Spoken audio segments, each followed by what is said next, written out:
Hi guys! Welcome sa Plain and Solid Geometry playlist. Complete journey to through one of the pinaka-important na topics sa REE at iba pang engineering board exams. Sa series na to, dadaanan natin pareho ang plain geometry at solid geometry. Mula sa pinaka-basic hanggang sa medyo advanced na formulas.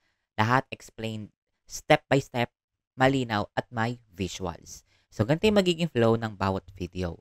So, una, concept discussion muna tayo. May mga drawings, may 3D demos kung solid geometry tayo, at mga tricks para mas madali maalala yung mga formulas. Then after nun, ia-apply natin siya by solving past board exam problems para makita nyo kung paano lumalabas sa exam at kung paano ito mas madaling masolve. So, goal ko dito ay hindi lang kabisaduhin ng formula, kundi maintindihan din kung bakit at paano ito ginagamit sa totoong board exam problems. So, kung may mga topic kayo guys na feeling nyo kulang pa or may suggestion, comment, or tanong kayo na gusto nyong isolve ko, ilagay lang sa comment section below. Binabasa ko lahat yan guys at isasama ko siya sa mga susunod ko na video and i-include ko siya or isisingit ko siya sa playlist na to. So yan, so by the end of the playlist, dapat solid na ang mastery nyo sa parehong plain at solid geometry at ready na kayo sa kahit anong board exam problem. Ayan, so welcome guys. I'm Engineer Prince Ian F. Cruz and I'll be your board exam buddy habang tinatapos natin tong plain and solid geometry playlist. Bago tayo mag-dive sa mga angles and triangles, let's start muna with the basic building blocks ng geometry. Kasi lahat ng susunod na topics ay iikot lang din dito.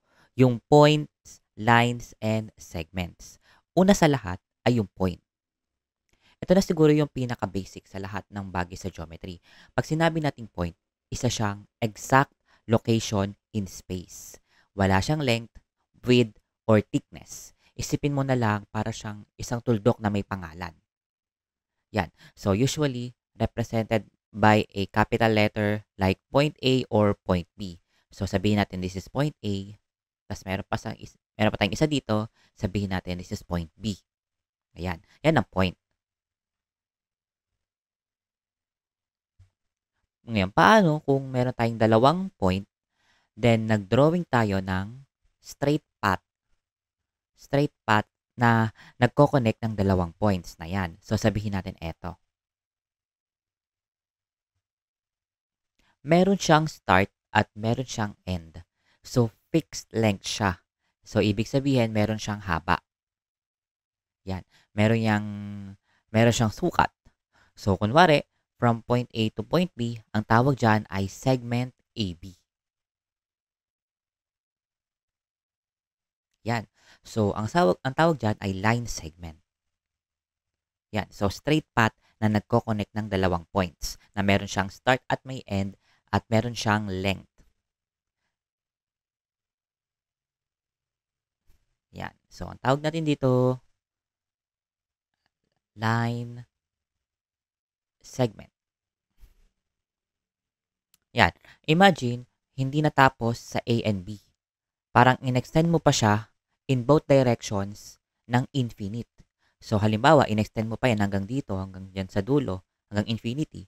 Ito rin, in-extend mo hanggang dulo, hanggang infinity. So, syempre, pagka dinrawing na natin siya, hindi natin idodrawing yon na ganun talaga kahaba. So, meron tayong representation. Usually, ang ginagamit natin ay arrowheads. So, yung ibig sabihin ng mga arrowheads na yan, at nag-extend pa yan hanggang infinity. So, syempre, hindi na naman natin pwede i-drawing hanggang infinity, di ba? So, meron tayong representation. Yun nga, yung arrowheads. So, ang tawag naman dyan ngayon ay line. Line ang tawag dyan. So, eto, wala na tong sukat. Kasi hindi mo naman masusukat yan eh. Kasi hanggang infinity yan in both sides. So, ayun. So, ganun ang line.